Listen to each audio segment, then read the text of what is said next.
What's good, good people? Welcome to hashtag My Be More Project. What's the 410? Where we stand in the gap of the news you can use and the positive stories our spirits need. I'm your host, Dion Joyner Weems. It's like a tribe called Quest. You got to say it all together.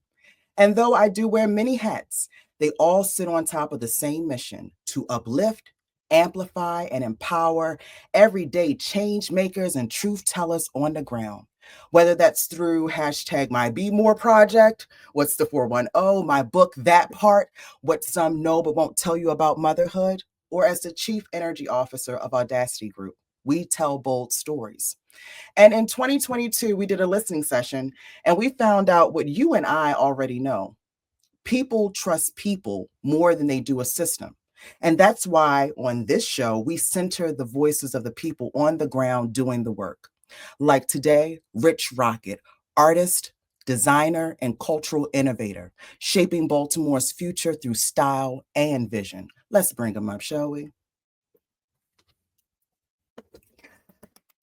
Yes, Rich, yes. All right, so I think I have you on mute. Let's take you off mute. There we go. There we go.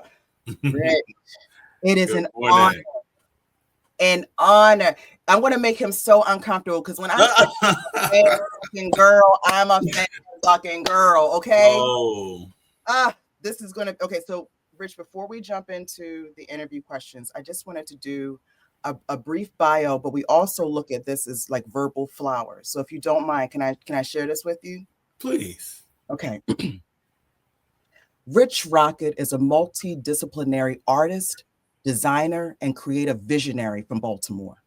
As founder of Vintage Thrivals, he turns fashion into philosophy, encouraging people to survive, thrive, and stay authentic. Through his design studio, Rocket Labs LLC, launching in 2026, he's building a platform where imagination meets entrepreneurship. His signature Balti-Bizarre celebrates Baltimore's fearless maker culture, while his partnerships from the Black Arts District to White Lock Farm reflect a commitment to collaboration and community cool. Rocket's work reclaims individualism and reminds us that self-expression is survivable and that style at its best is storytelling. Rich, is that fair? I need that. Can you send that to me immediately, please? That's my new press release for anyone who needed to know. Thank you so much.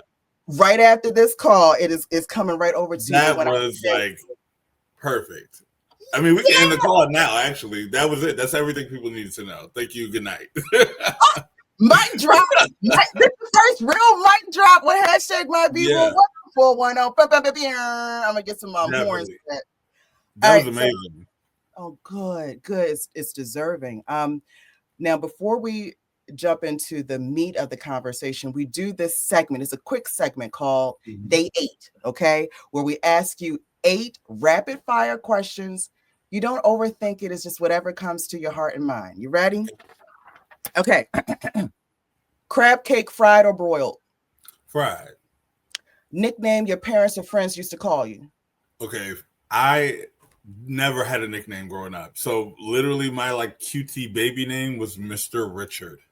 I've always been like about business, even as a baby. I can see it. I never had a nickname. Rich Rocket was a name I gave myself.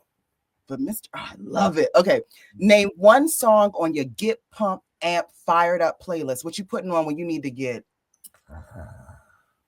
A deep cut, it's Carry On by Martha Wash. Ooh. Yeah. I love new. Okay, perfect. Okay. If Baltimore was a colorway or like one of those like palettes, what color would you choose? Or maybe you can give us 4 of your colors. It would be a gradient that would go from orange to purple. Can I tell you that's me? Okay, Dion, don't get distracted. Would you survive a zombie apocalypse? Ooh. A part of me is saying, like, because I'm so about community, I would want to be a zombie. So I could be in community with my people. What? So that's why I'm like, I don't know if I would want to survive or I would want to join the thriving community. You know what I mean? Fresh, that is so You have taken this day 8 and a whole. Okay, one artist, alive or gone, who you love to trade sketchbooks with. Oh, Basquiat, Willie Smith. Willie Smith. All right, Yeah, I'm gonna have to do a deep dive to learn more, but Willie Smith noted as our answer. and that's One Willie word. with no E, Willi Smith. Done. Okay. One word to describe Baltimore's style. Charming. Charming. It's beautiful. Last question. If you had 25 hours in a day, what would you do with that extra hour? Rest. Restoration. Receive. Mm-hmm. People, let me tell you, Rich ate like nobody's like not been done before. So day 8, Rich is I love done. those. I love rapid fire questions. That's fun. Thank you very much. All right, let's jump in. You've described Vintage Thrivals as more than a clothing brand, it's a philosophy. Mm-hmm. Take us back. What was the moment that made you realize fashion could also be a form of survival and storytelling? So when I first started Vintage Thrivals as a company, we were just doing vintage resale. So I was just like buying thrifted things or like, going to vintage shops, getting things and then reselling them at like markets and stuff like that. Because what I learned is a lot of people are like uncomfortable with going into the thrift store or the actual art of like shopping. Not me. I love to be in there till my fingers are black. You know what I mean? Like, but it's an uncomfortable point for a lot of people. So I would do that, but I would always wear stuff that I made for myself. Smart. And so a lot of people would come to the pop-up and they'd be like, oh, this stuff is nice, but like, where'd you get the jacket you're wearing?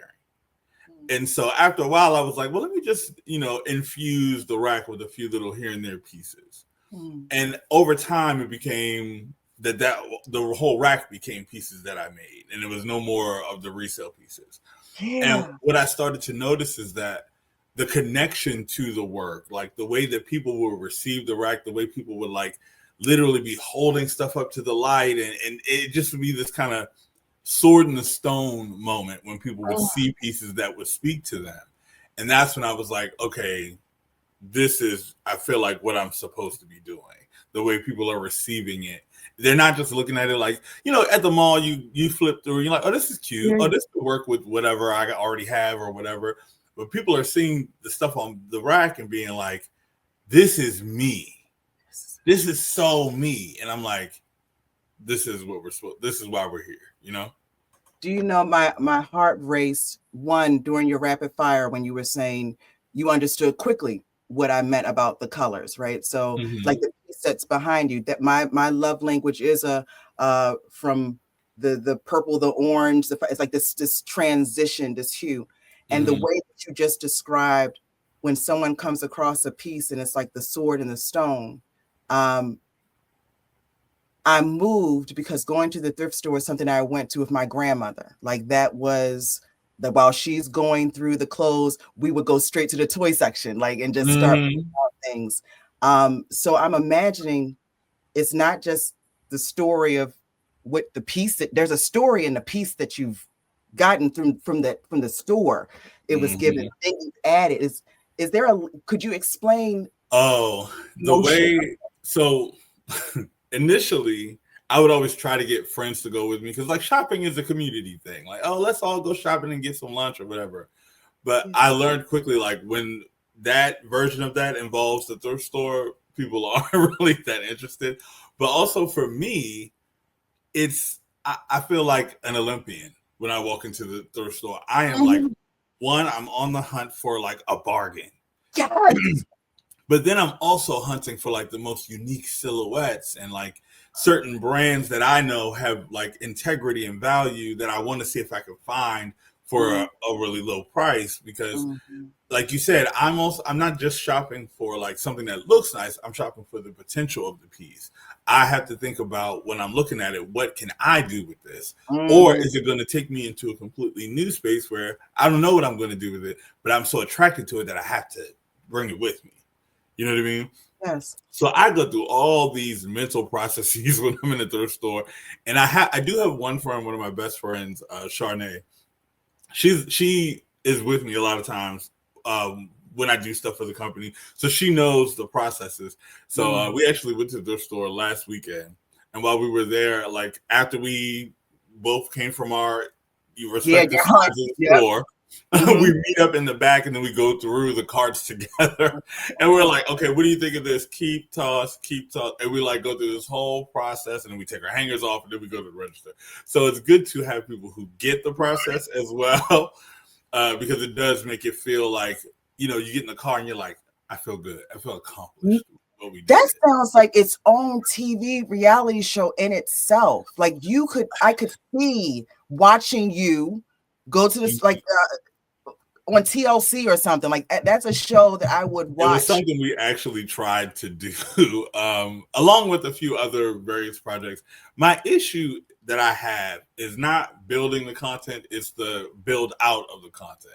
Yes, I Yeah, receive the it. editing or whatever. I have stuff that I've been sitting on for like 2-3 years at this point, where I'm kind of like, if I just had an extra hand or somebody to like get in there, and it's not even about doing the job; it's about loving the job. So I Yes. would want somebody who loves editing, someone who wants to make what we have great, versus someone who's just taking it and converting it into something else. You know what I mean? Well, first of all, like I said, with the My Be More project, it's a way to build community. And for anyone that is watching, they're damn sure going to reach out now, I because I hope mean so. it's a wonderful idea, ready made. I'm curious, and I apologize if I jump around It's fine. some, but it's just the fact that you are such a layered individual, and even when you speak, you throw out things that take you in another direction. I wanted to go back to the child, Rich, Okay. because the way that you're speaking now as this adult in this process, were you this way as a child? What was your how did fashion get introduced to you? It's so one of my mother's favorite stories to tell is how I was so different as a child.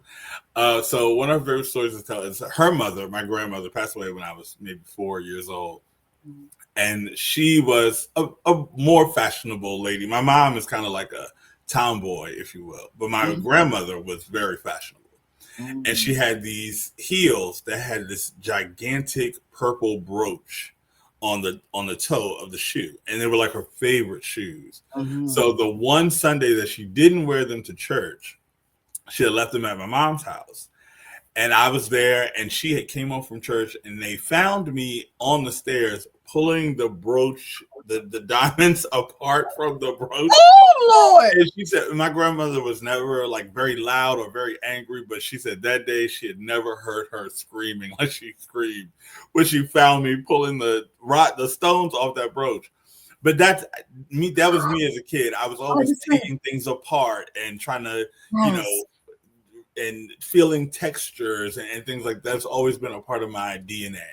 that's So beautiful. that really plays into me, having a company that's involved with clothing and textiles and literally taking things apart. You know what I mean? What? So one, the fact that you survived that, because I'm putting my grandmother into that situation, and let me tell you, call CPS. Where a switch would have been Yeah. brought in. It was a Hmm. situation. But I'm.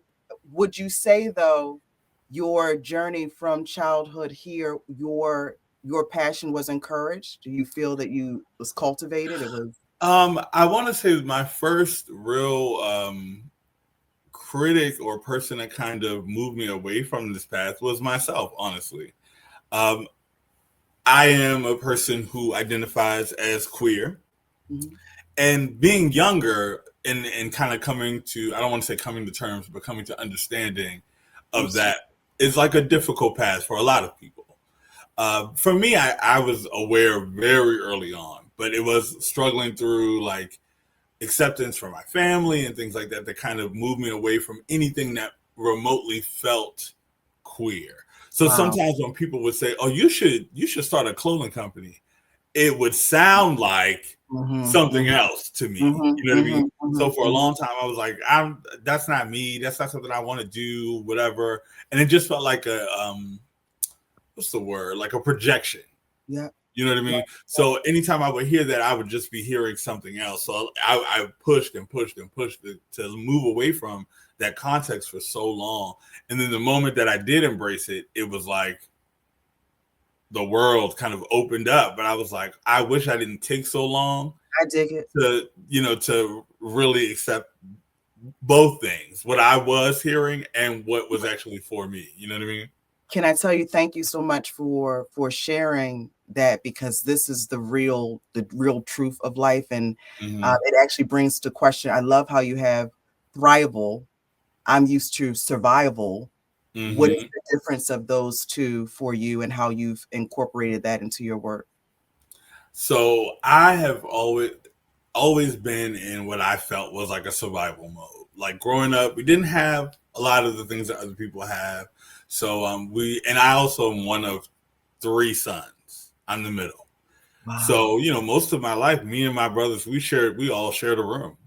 So we'd be me, my two brothers, my mom, and, if she was married at the time, who she was married to, in like a 2-bedroom townhouse or something like that. So we always grew up very in close quarters and almost on top of each other. You know what I mean? Yeah, yeah, But yeah. I felt like even through like how it would look on paper, I still felt like I had a good life. You know what I mean? Like that I had a great upbringing. I was always in proximity to family and friends, and joy was never too far from us. Amen. So I always, even though I know we were surviving, I do feel like there was a thrive that Yeah. through lined to where I am now. But also funny thing, that word thrival is kind of a word that I made up one day. So the name Vintage Thrivals is actually from my first trip to Afropunk, which was in 2015. Yeah. Me and three friends randomly. Well, really, it was me, two friends, and a friend of a friend who Got is you. now a friend. But during that Got time, I didn't really know him that well. But we all decided to take this trip randomly and go to Afropunk because I had been wanting to go forever, but every year nobody wanted to go with me, whatever. So I was like, this year I'm going. If y'all want to go, y'all can come, but this year I'm going. So me and my friends would get together, and everywhere we would go, like on the train or whatever, people would be like, "Are y'all a band? Like, who are y'all?" People were so intrigued by our your aura. Yes. So one time, like maybe the fourth or fifth time somebody said that, I just blurted out the name. I'm like, "Yeah, we're a band from Baltimore. We're called the Vintage Thrivals." And so that rest of that weekend, we just kept telling people we were a band and that was our name or whatever.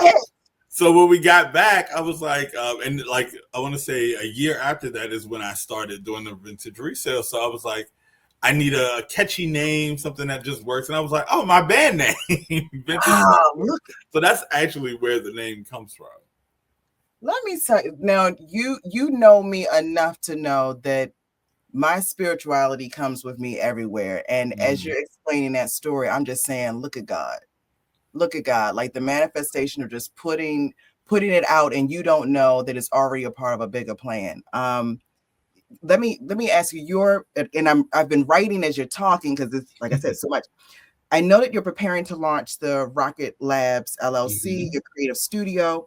What inspired this next chapter, and what do you hope to what are we trying to unlock here for local artists and entrepreneurs? So Rocket Labs is something that was actually a gift to me. So a mentor of mine actually gifted me a building, which is like big and scary. The building's not big and scary, but the gift is big and scary. Yes, yes. But a lot of times people see things for us that we necessarily don't see for ourselves. I remember when we were in conversation about the building, maybe a year prior, I was saying to them, like, I rent an apartment. The only thing I own in perpetuity is my car. And it's a 2002 Buick LeSabre. You know what I'm saying? Like, it's not some big fancy machine. This is I'm getting here and I'm getting there kind of thing. A to B. And so I was like, I don't know if I'm in the position to own a building or be in ownership of things. And they were listening, but at the end of the conversation, they just kind of was silent and we moved on. And then a year later, they were like, here you go. Whether you're ready or not, this is for you. Wow. And it's so ironic because I was recently thinking about a memory that I had this happened maybe 10 years ago. Me and my friend were kind of like walking down the street. We were on a video set. Somebody was shooting a music video that we were in, and we had like a 40-minute break. And there was this lady that was like doing palm readings. And I'm not a person who necessarily believes in like seeing the future, but I do believe in like everything being a resource, if you will. Correct. Fair. You know. So I remember sitting down and talking to this lady, and she was telling me all these things. And then I remember she specifically was saying like, "Don't tell your friend what I told you." But of course, as soon as we leave, we're like, "All right, what did she say?" You know what I'm saying? What did she tell you? Yes. And it was funny because she basically told us almost the same thing. She just changed like a little number.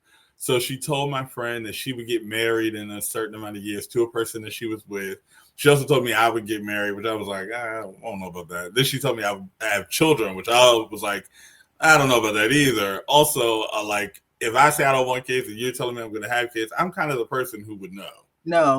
You know what I'm saying? Mm-hmm. So, but the one thing that she did say is that she said 10 years that I would own a building.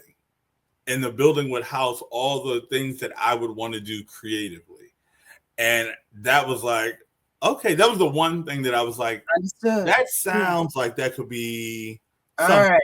1 out of 3. Here we are 10 years later, and that has happened. You know what I mean? So that was kind of like, it really stuck out to me when that happened. But about Rocket Labs is going to be a space that will literally house all the creative works that I have done over the years. So people don't know, before I started Vintage Thrivals, I had Rich Rocket Media, which is a media company where I did photography, graphic design, branding, all that kind of stuff. And I've done that since 2011, I believe. And that was actually the start of my solo entrepreneurship journey. Gotcha. So I did that for years before I started the clothing company, which is now kind of like the breadwinning company, but that's where it started. And so when I was given this space, I was like, I want to be able to, because for a long time, I've always done all this work like out of my home or out of whatever space I was given. So now that I'm giving a actual home for the work, I'm really excited to like stretch it out and really create this space where people can come to learn, people can come to create, people can really, have those roots that I didn't have when I started, and have someone there to encourage the creativity. Congratulations to you. Thank I can you. already see, because your pieces are picturesque in and of themselves, your studio is its own selfie center. So I can just see walking through there and just wanting to take pictures of myself, just with what you may believe is a mess in the background. But it's like, oh, this is good, So I can already feel that. I want to keep sending that energy to you. Thank you. But even in thinking about the energy, the event, the Balti-Bizarre, celebrates Baltimore's makers, culture, and bold individuality. What was the spark behind that and the energy that you were hoping people, So many things about the Balti-Bizarre. So the Balti-Bizarre is low-key a rebrand of Dinner with Designers. So Dinner with Designers is an event that I've done in Baltimore for about 4 years. We've done it for 4 years, but we've done 6 cycles of it. So there were 2 years where we did it twice a year. Then the rest of them we did it once. But it was like, I wanted to create a event where people could, no pun intended, digest fashion differently. Other than just runway, and then choreography and all that kind of stuff, which is entertaining and it's great. But as a person who puts a lot of intricate detail into my work, I want people to be able to sit with it in a different way and really see what's before them versus it passing by and and that's the only time they get to see it. I hear you. So we did Dinner with Designers, and I still love Dinner with Designers, but I feel like we felt like Dinner with Designers needed to travel. It was time to kind of take that show on the road. So initially the plan was we were going to do Dinner with Designers in Brooklyn, New York this year. And we were trying to coincide it with CultureCon so that it would be the same weekend. So while people were there, we could go to CultureCon, promote the event, and Got then drive the audience to our event, which would be the last day of CultureCon. got you. So that was initially our plan. And we had a few friends in the area who were like trying to help, but that's something you need to literally be on the ground to plan. Like you have to meet these people at the venue versus just talking to them in the emails. That's And true. and so it kind of was like we were making a lot of great progress. And then it was literally one day where everything just kind of changed. We had one venue that was locked in and a potential venue just in case things got fuzzy. Both of them emailed on the same day and were like, we can't do this date anymore. It's no longer available. Then we had two sponsors and both of the sponsors dropped. It was all like every hour somebody was emailing me like, no. Oh my gosh. And so I was like, okay, this just means that it's not the time. Received. But I was like, I still want to do something with the energy that we have behind this. So I went back to the team of folks that I'm kind of collaborating with, and we all talked about we still wanted to do something, but we didn't know what that would be. And so I was like, I could just say, all right, well, Dinner with Designers is back home, and we're going to do that. Yeah. But I was like, no, I feel like it should be something else. And so I've always been inspired by like club kid culture from the 90s, 80s, and 90s. And, the big names of people who are always distinctly themselves, like the Grace Jones and Andre Leon Talley and Keith Haring, people like that who've always just been very uniquely themselves. Yep. And I always, even though there's no direct correlation, I always relate that to Baltimore because I feel like Baltimore is very much a city where, one, I say it's a choose your adventure city. Whatever you're looking for, you can find it in Baltimore. There's a version of it. There's a community of people who believe in it or whatever. It's in the city. You will find it. And that's good or bad, you know? Take it. Yes. Yeah. So I've always related that kind of like hyper individualism to Baltimore because, and also like, if you're at an event or whatever, there's always going to be somebody in a motorized chair with a bunch of flags on it. Or like there's always these characters in Baltimore and they're always distinctly like, themselves. Yes. And so I was like, I wish there was a way to like package that into an event where we invite people and encourage that kind of energy. Like come here and be exactly yourself. Be the version of you that you maybe feel like you can't present on a daily basis. And so I literally dreamed the name. And the next day I went in the group chat like, y'all, this is what I think we should do. And everybody was like, sounds great. Let's do it. And there was no pushback. Everybody was like, we're with it. Let's go. And so in the branding, I just kept expanding on what it would look like. And now it's like trickled down to the presentations that we're going to do. They're going to be, I don't want to give away too much, but like the presentations aren't going to be just regular runway shows. There's going to be all kinds of little surprises and just make sure that, wherever you sit with your feet back off the runway because it's going to be crazy. This sound okay. First, is there a date already for this? Yes, October the 26th, from 6 to 10 p.m. And I encourage everyone to get there early because there's going to be a pre-show to the runway show, and the pre-show starts at 6 o'clock. So if you get there early enough, you'll be able to see the pre-show, then get inside to see the actual presentations. There's two presentations, one that starts at 7 and then one that starts at 8. And then after the presentations, there'll be things going on simultaneously also. So we have a chef coming in from Oakland, California. He runs an organization called Basil. He also runs a company called Pimpin' Chicken, and he's a brother of mine. We met in a small business fellowship that I was a part of last year. So he's coming up from Oakland. He's going to be doing a chef-prepared dinner for all the guests. So you'll get a plated dinner from a chef. You'll be able to do photo activations. We have 2 different photographers that will have like actual photo set up. So your bizarre look can be captured for free. And then also there's going to be a visual art exhibition by my business partner, Blue Robin, who has designed an original tarot card deck that features all original artwork from him. Ooh, wow. And so there'll be that whole visual exhibition that'll be going on. Also, we'll have a tarot card reader who will be reading with the deck that he created. So you can get a reading from the deck. It's just going to be all kinds of like it things happening in the space. amazing. So it's going to be, and all for like a general admission ticket is $25, which includes dinner. Come on, y'all. So it's kind of like, this is a steal. We can do this. This can be done. Okay, so I'm putting it out there. Mine's going to be there.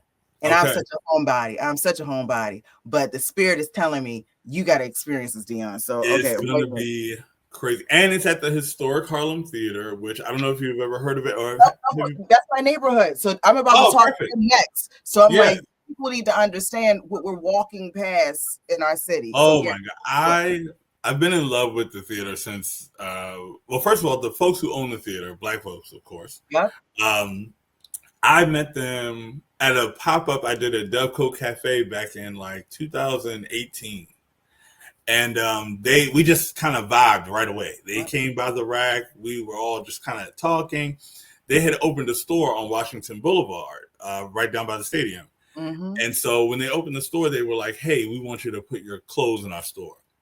So that kind of blossomed our partnership. And then the store unfortunately closed because of a fire that they had.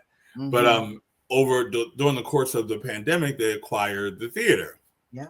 And so we worked together to do Rocket Palooza, which was a digital show that we did to raise money to help them, like, do like get their signage up and, repair the roof and stuff like that. And we didn't raise like roof repair money, but we definitely were able to like get the doors on. Awareness. Correct. Right. Yeah. And get some awareness out.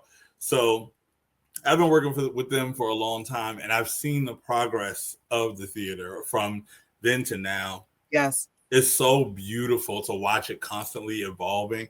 How much they've worked. Yeah. It's been a war. They have been on the ground fighting for what they had. So please continue. Yes. And now it's a historical landmark in the city, which is also amazing that they were able to accomplish that. But they even have now carved out a new space in the theater, which I don't know if it'll be fully ready for people to activate at the show, but it's like a speakeasy bar that's in the back side of the theater, and it's so cool. And again, I don't know if it'll be ready for everyone to like, be a part of during the show, but just knowing that it's there, the space is ever evolving, and it's just beautiful to witness. Rich, this is what I love about you, and for those that listen, yes, it is your story, but you are such a collaborator that it brings in other people's story, and therefore you get other points of connection in the city of Baltimore. Like you're connected to spaces like the Black Arts District, White Lock Farm. So bridging art, sustainability, and culture. How do you choose the collaborations that align with your mission? How does it work? Ironically, a lot of times they choose me. And because I tell people all the time, and this may be hard to believe, but I'm actually not a team player. I have never been. I've always just been a very like individual focused person. But I always joke around and I say I have way too much ass to only use half of it. So I never go into a situation where I'm not giving 100% to whatever the cause is, So when I do meet someone or someone that, comes to me and says, I would love to have you be a part of this. If it's something that I believe aligns, I'm going to give 100%. Gotcha. You know what I mean? So like with the theater, they found me at a market. And from there, as we continue to blossom, I was like, I know there's something to this connection, or else it wouldn't be where it is. So I always give as much as I can to whatever we collaborate on. How do you get to a farm? Like, how do you go from that to White Lock Farm? Like, what? So my connection to White Lock, even though I don't like volunteer on the ground as much, as I should probably. But it's from the Small Business Fellowship that I was in. So I was in the Briaxi Fellowship in 2024. And the Briaxi Fellowship actually at one point was the owner. They owned the farm. And from the fellowship, they have now gifted the farm to members of the fellowship. Gotcha. So I get to be by proxy involved in what's going on at the farm and helping promoting the farm through my connection to my fellows. Mm-hmm. Mm-hmm. So, like Jen, who is a plant alchemist, if you will, she's Yep. amazing with finding things that will heal you and get your space right. Like Mm-hmm. Jen is amazing, and Aaron, who works at the farm and is like one of the coordinators, and just knowing what they do for the community as far as like giving away the fresh vegetation and actually spending time on the farm. I again haven't spent as much time as I should, but I was there recently, and we were just kind of like hanging out after brunch, and we were like, let's go to the farm. And so we sat there, and we were like playing cards and stuff, and seeing the way the community was responding to the farm was so. It felt like a movie. Like Right. people were, driving by, beeping their horns, coming like, y'all got any tomatoes today? It was very like cinematic the way it was just embraced, and people were just walking up like, oh, I just wanted to tell you about, I went to my sister's wedding, and but like just very community, you know what I mean? Yes. And Yes. it's so beautiful to witness. I'm like, I love that Baltimore has so many of these spaces that are individual to their communities, but open to everybody. You know what I mean?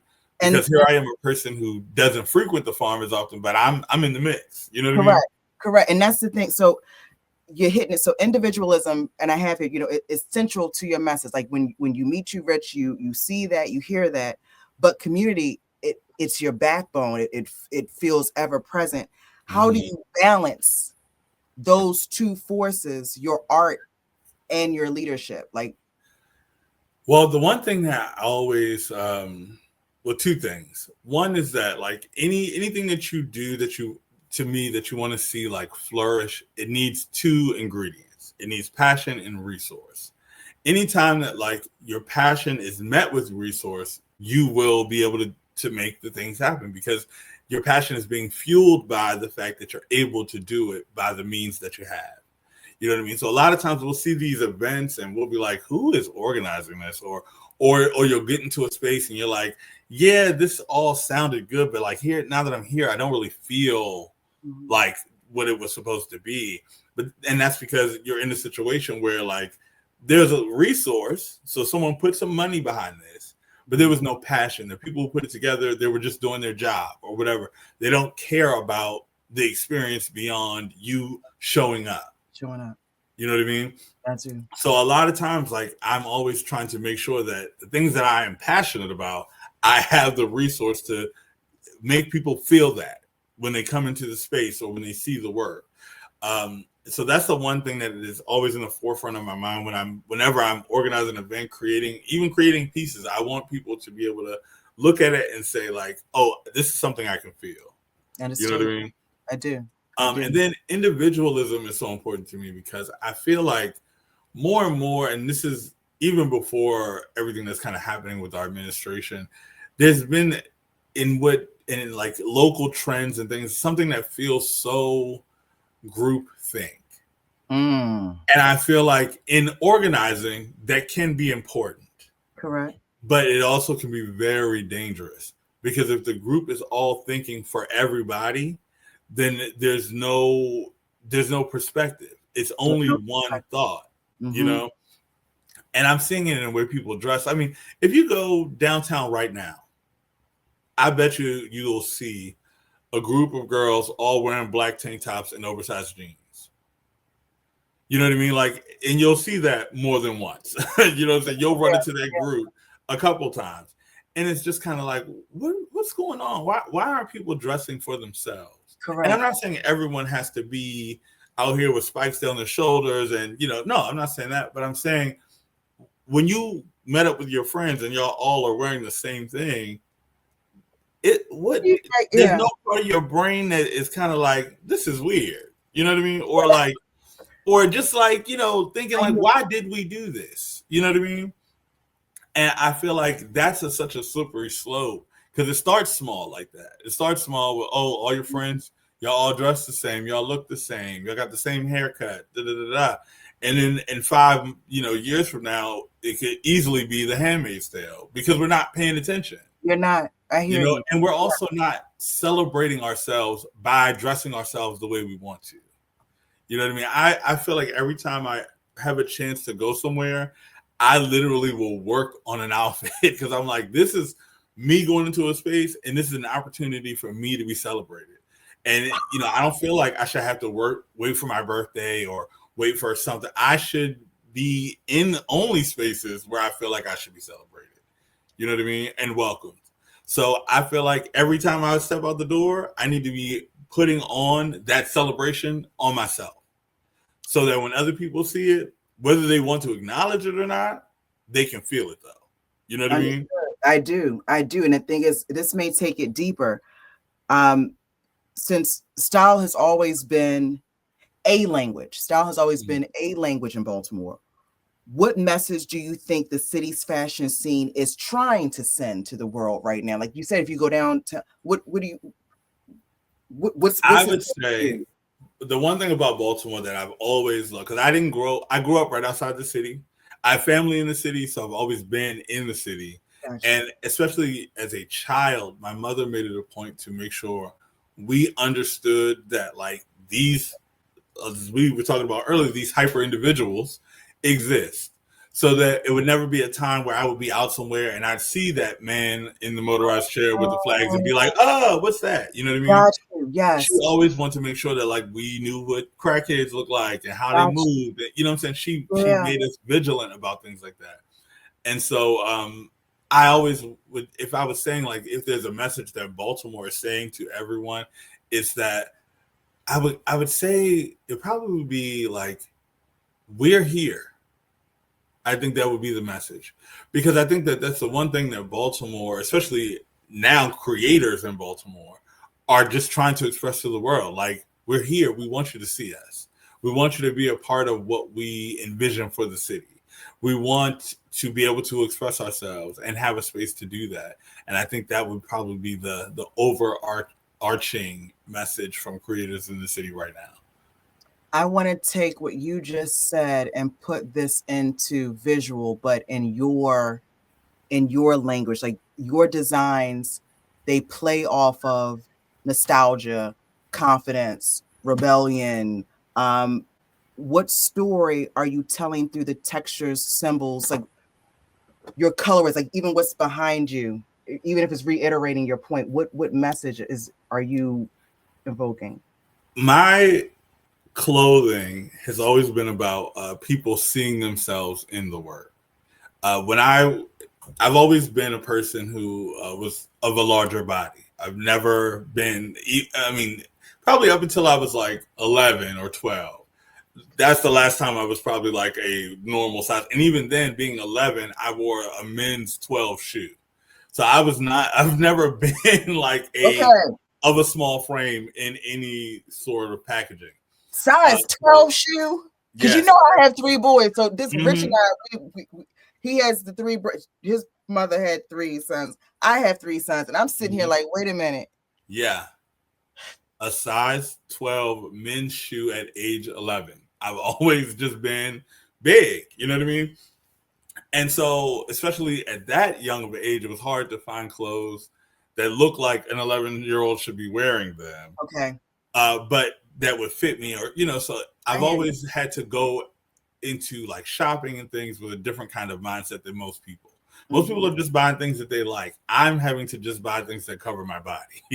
You know what I mean? So it wasn't fun for me at first. Like, I always had to go into it like it felt begrudging to like have to buy clothes, because I was like, I'm not gonna like anything. I have to shop in like the old man husky section when everybody else is buying cool stuff from back to school, so that was also a part of it, and it played into my confidence when I was younger. I was never distinctly not confident, but I was always on guard, because I knew that would be something I would have to face, and something I would have to deal with, people talking about my clothes or my body or something like that. And it wasn't until like later on, when I started college, that I was kind of like, okay, the body that I'm in is my body, right? Yes. I'm in charge of it. I have to figure out how to love it, because it's mine.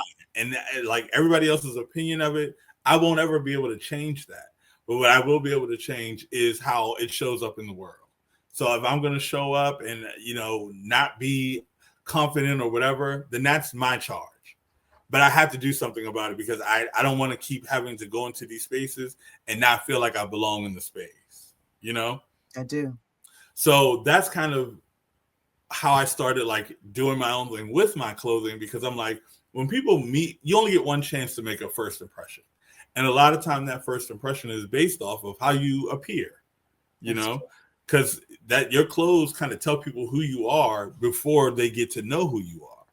So if I'm showing up and I'm like this great piece of work, but I'm packaged wrong, then people are never going to get a chance to get to know me or won't be intrigued enough to want to get to know me. And that's something that we want to act like is not something that's important, but it is. It is. You know what I mean? It's something that matters, and it's something that all of us are indoctrinated into. So I really started to weave into what I created for myself to tell people like, oh no, it's just as exciting inside as it is outside. You know what I mean? Yes. Yes. And then that bled into the other pieces. I'm not going to keep. I've got so many lists of questions because you're just an interesting person. But I am winding down, but always want to leave space for the guests to share what hasn't been asked. But I just got two more. Like, okay, let's go. Okay. It's the failure. Like I am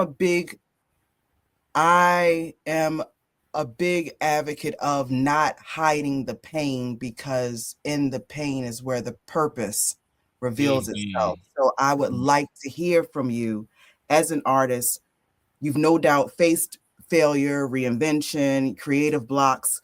What are lessons or a moment that taught you your true resilience? Like, so this actually just happened recently.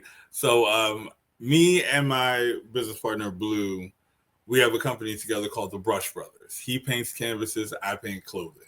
And so we do pop-ups, but we try to focus on like larger scale pop-ups. So we're not doing the local markets as much together. We usually focus on like travel gigs. So we do shows together in Philly and LA and stuff like that. So we're focused on taking the Brush Brothers kind of around the country versus locally where we do our thing individually. Yeah. Well, and I'm pretty sure you're aware of this, when you do a lot of like kind of like speaking gigs or engagements and stuff like that, the pay isn't always like immediately. You may do the gig and then sometimes it's 2 weeks, sometimes it's 4 weeks, sometimes it's 30 days, sometimes it's 90 days before you get paid, which is, I don't know what part of government we need to eradicate to get that to stop, but I'm sick of it. Anyway. Receive, keep flowing. Right. So there was we were preparing to go to do the Black Boy Art Show in LA. And there were a few gigs that I had done where the money was supposed to be where it was. And come showtime, it wasn't. And I'm, of course, spending my days chasing them down. Hey, Barbara, just wanted to follow up about that invoice I sent you 4 weeks ago. We're now at 4 weeks and it hasn't been viewed. Not even paid. It hasn't been viewed. Can someone provide some clarity? Because the crazy part about that whole process is, even though they say it takes 4 weeks, it's 2 clicks and somebody can pay me. So I digress. Anyway. It's a privilege in that accounting department. Receive, keep going. So I'm going to LA and I'm literally like going to the airport with $1 and a drink. And I'm like, if they say my bag is overweight, if they say, any type of whatever, then this bag is going to LA by itself because I'm not going to be able to go. You know what I mean? And I'm there. I'm like, also when we get there, we have to get everything for the pop-up because we can't like travel with it. Yeah. So all the framework, like shelving, chairs, tables, all that kind of stuff, we would have to acquire on the ground. So I remember calling Blue and being like, I just want you to know things are a little funny right now for me. I'm here at the airport. We're making it work. But when I get to LA, I'm not hungry. I don't want to see nothing. I don't want to go nowhere. Like, I literally want to go to the gig and go home. And that's it. And thankfully, the universe made it so that there was no issues. The bags were the perfect weight.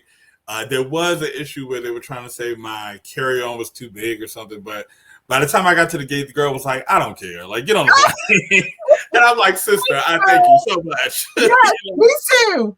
Right? Because I'm like, this is. It was something where it was like, okay, what are you like, the final boss? You know what I mean? Like, we've gotten this far. And The thankfully, final boss. it's like, why a problem now at the gate? But we were able to go there, and the event was successful for us. We were able to make what we put in plus a little bit of change, and it was beautiful to see. But like sometimes you got to do it scared. You got to do it when you don't know that it's going to work.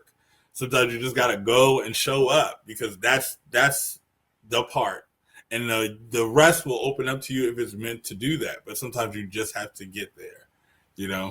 It's that part, the do it scared. How many times did you have to do it scared before you really adopted that, Rich? Like, honestly, I don't think there's a time that I don't start in that hey, space. okay. You know what I'm saying? Like, I think more often than not, I'm like, I don't know. I just did a collaboration with the Contemporary Art Museum of Arlington.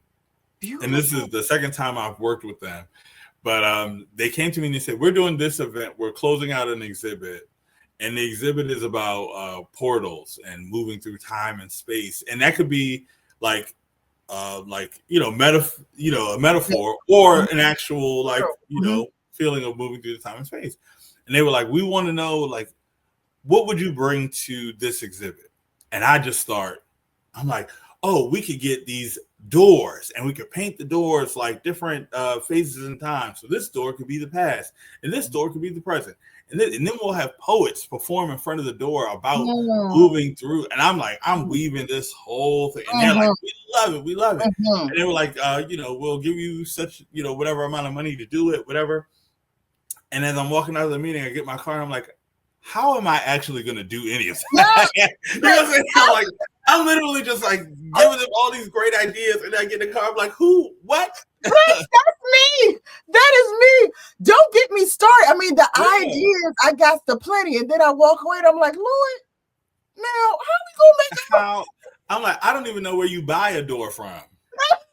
I'm like, much less buying 3 doors, painting them. Then I got to find poets, and I can't put a door inside of my Buick. So how am I going to get the doors from the door store to the museum? You know what I'm saying? Like all these things I have to figure out. But I'm like, it's no reason why this idea was given to me if not to be realized. Correct. You know what I mean? And we made it happen. You know what I mean? Exactly.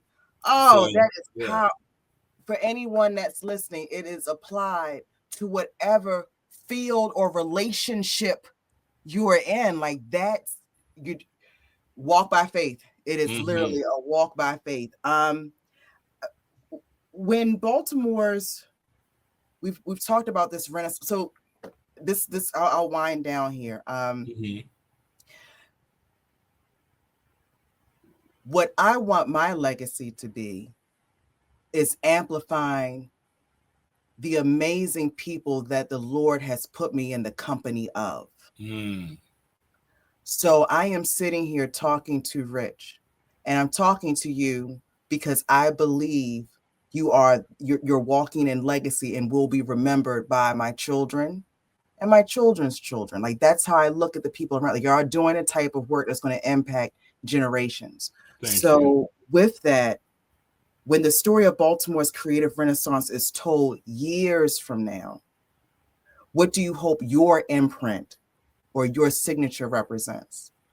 I would hope that people would look at who I was and what I did and only be able to say, like, I can do it too. I want that other, little boy who was 11-year-old, with a size 12 men's shoe to be able to say, like, this isn't an imposition. This is exactly where I'm supposed to be because I'm going to be something else at another point. You know what I mean? I want to have those people who were different, who grew up feeling othered. I want those people to know, like, there is a space for you. There's a community for you. Once you find yourself, then that space will find you. So I hope that, like, my journey speaks to that. Rich, your story is ever unfolding, and you're there, and it is an honor to share space with you. This will not be the last time, but this has been a great time, and I thank Yes, you it's so much for it. fun. Thank you. And with that, my people, that is hashtag my be more. What's the 410? I'll see you in October later in October event, and we will follow Rich along. I do want to ask, how do people continue to support you though, Rich? Like, I'm getting as specific down to Cash App or donor links. Like, okay, doing this yourself. yes. Primarily, anything you need to know or will need to know will be on my Instagram. So follow me at IAM Rich Rocket. I post there every day on my story. And if not for anything, just for a chuckle, because I'm always like just on there really sharing too much information, honestly. Keep sharing. You're like me. Yeah, I post there every day. The Cash App is Vintage Thrivals, Venmo Vintage Thrivals. Everything is Vintage Thrivals. So also on Instagram at Vintage Thrivals. We'll be sharing a lot. We're actually doing a photo shoot today. It's our last leg of promo for the Balti-Bizarre. So folks are going to come over. I'm going to style them and then shoot them in bizarre looks that will actually be in the show. So and we're going to do like a digital flyer situation. That'll be our like big last push. So, Rich, I just want to say, so I modeled at Western High School. I was a Western, and I modeled at Morgan State. So if you ever, need some, I'm not the thickest in the world, but I can feel something. Okay, well, listen, we represent all bodies in our brand. You know what I mean? I also make it a point when I do shoots for like the websites and stuff to always shoot multiple body types in the same piece because I want people to know like it's for you too. Thank you. Thank you. You're welcome. I'm thick in my head though. I'm real thick in my head. That's fair. Can't tell me nothing. All right. Thank you so much, Rich. Thank you for having me. Around Baltimore. Peace. I just want you to be great. I just want you to be great. I just want you to be great. Even if it means you gotta leave me and you don't wanna be baby. Look, baby, I'm straight. I just want you to be great. I just want you to be great. I just want you to be great.